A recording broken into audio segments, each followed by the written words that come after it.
Pregnant with my 6th child. This is gonna be my 4th baby daddy. Yes, it's true.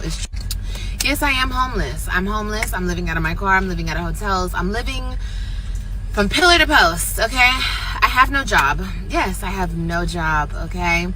We listen and we don't judge. I have no job. I'm 35 years old, living out of my car, pregnant, not with the baby daddy, by myself. Could life get any worse? Possibly. I mean, I could step out tomorrow and get hit by a car. And then we're in the hospital. Shit, that would not be good. So the next time somebody comes to my comments asking me questions, refer back to this video. Yes, I know I'm old as okay? Got a hell of a lot of kids. I'm homeless. And I'm broke. But guess what? I'm still alive and I'm living and I'm grateful and I can see and I can hear and I can smell and I can enjoy my babies. And I'm living and I'm healthy. I have my health. So yes, it's hard. My life's a mess. But the great thing about being at the bottom is the only way is up, huh? Listen, speaking of not learning from your mistakes, and listen, this whole idea of not judging is kind of hard. It's going to be difficult when you put your business out on social media. It's going to be very hard for people to not judge, because when you see a train wreck happening, you want to talk about it, right? People stand around and they watch it and they discuss it. Oh my God, look at the train. It jumped the tracks. How did it happen? How many people were on there? Where's the conductor? People are going to talk about train wrecks when they see them. And, if you don't want people to discuss your train wreck, you don't have to post it on social. Nobody's forcing you to put your business out there. And so I just think, the only thing that I say is this, because y'all know I'm not about, I know we're human. I know people make mistakes. So I'm not saying, I don't harp on you if you make a mistake because we're human. And I know that's what humans do. But at what point is what I'm saying? Because, at some point, you could talk about your childhood. You could talk about having a upbringing. But at some point, you got to stop blaming your decisions on that. You can't keep saying, oh, because my mama was this, I keep, excuse my language, keep messing up. Or, I ain't have no daddy.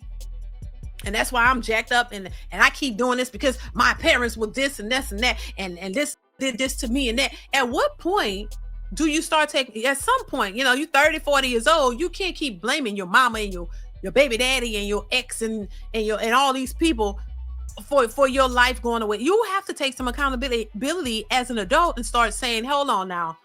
I know better now. I know, I can start, choosing better. This is why I say it's the problem with the women. You know why? Because it's, men have been made aware of their responsibilities and what they should or shouldn't be doing a long time ago. Am I right or am I wrong?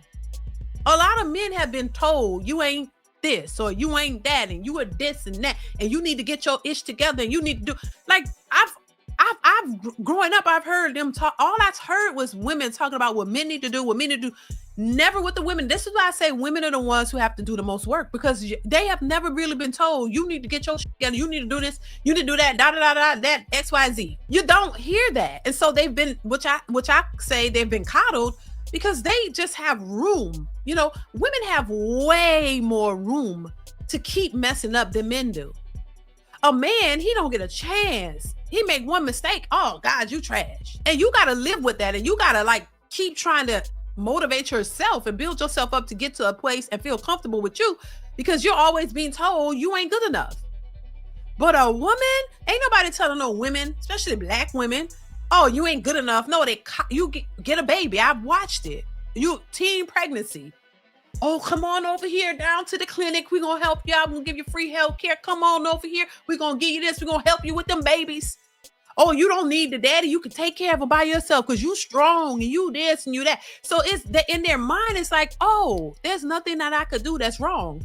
Somebody's always waiting over here to come and assist me and make me feel good in the midst of all the horrible choices I keep making. And I always say too, it's not every woman, but I mean, it is the ones that it is. They do exist. Let's continue. He took my kids from me. You guys literally keep asking me, where's your baby daddies? Why are your baby daddies not helping you? how could you be going through this? You have all these baby daddies and they're not helping you. Okay, so let me break it down, okay? My first baby daddy, which was my husband, cheated on me throughout our whole relationship. I got the balls and I cheated on him back. We got married. There was more infidelity, blah, blah, blah. We broke up. Mind you, I always had the kids. Always. Hi, baby. I always had the kids. But once we broke up the last time, he got with this chick. And she helped him devise a plan to take my children away from me. It was the most hardest thing. I don't think I've ever recovered from that, honestly, truly. But yeah, that's what happened with that. By the way, he's married to the lady now, and him and I were just around like 4 months ago. Yes, I know what you're thinking, Liv. How could you do that? I was in desperation mode. I just wanted my kids back, and I thought with the man who did me the worst in my life was the best way to do that. It was stupid. It was dumb because now he's cut me off again since the wife found out. And it's just a big mess. But anyway, I don't want him. Like I said, it was just solely about getting my kids back in my home. And that's why I thought that was a good idea to do. And yeah, and by the way, he was given my kids. He was given primary custodial with no proof of drug use. So don't come in my comments being like, oh, well, you mustn't know. I wasn't on drugs. I had my own place. I was doing very well for myself at the time. I just didn't have a lawyer, so the judge gave him my kids. So ladies, be careful because it could happen, okay? It could happen. It happened to me. Okay, so baby daddy number 2.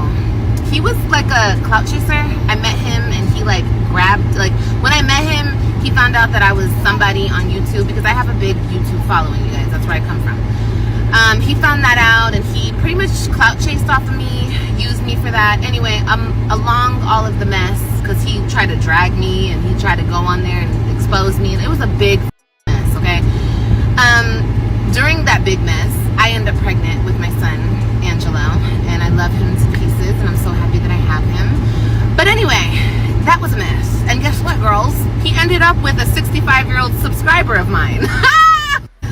Okay, now baby daddy number 3. I love him.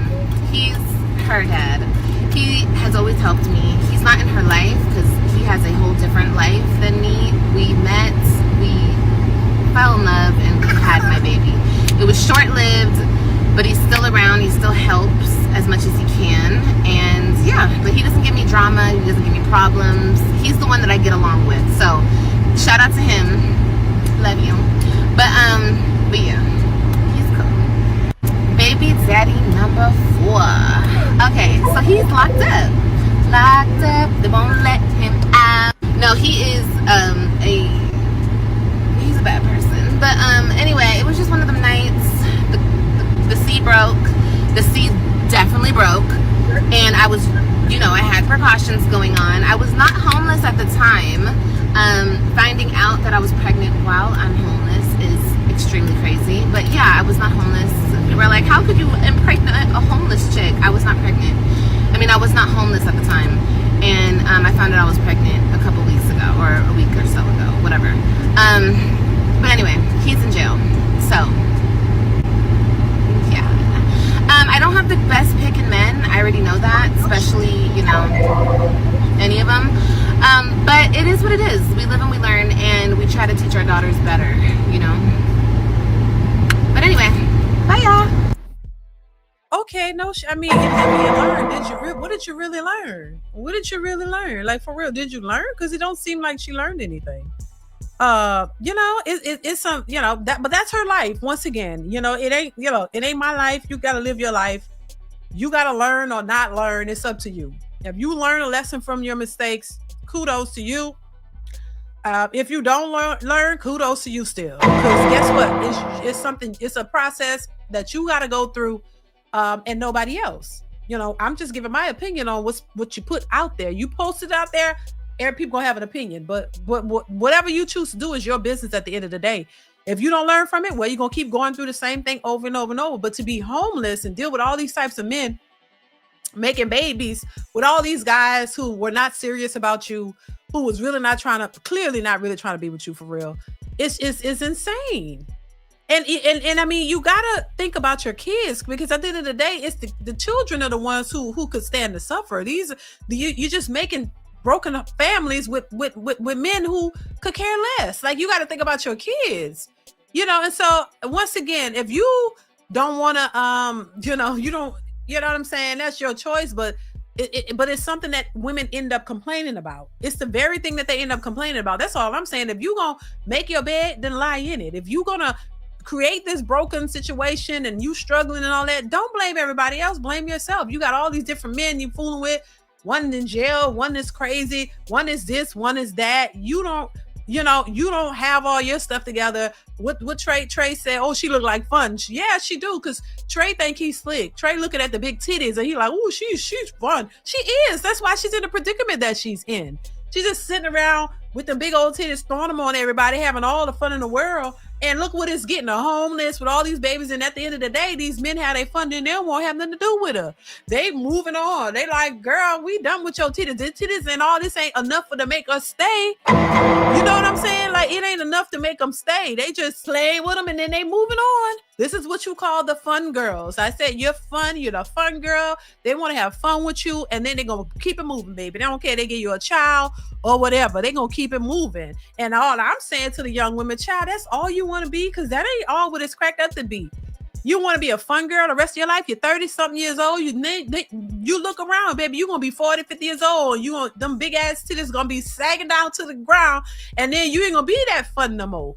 You know what I'm saying? Like, I'm just saying, is it really worth it? It's not worth it. It shouldn't be worth it to you as the woman. Like, you 30, almost 40 years old. You sitting around here talking about all these goddamn children and all these men by yourself, and you homeless going through it, and none of them is there for you. You know what I'm saying? Like, come on now. Y'all got to be smarter. Y'all got all this education. Y'all need to use it. Like, cause you just putting yourself in a worse situation over and over and over and over again. It can't be a good thing to have all these goddamn kids with no stability and all these different fathers. That's not stability for your kids and for yourself. That is not what you should be doing. I don't give a damn.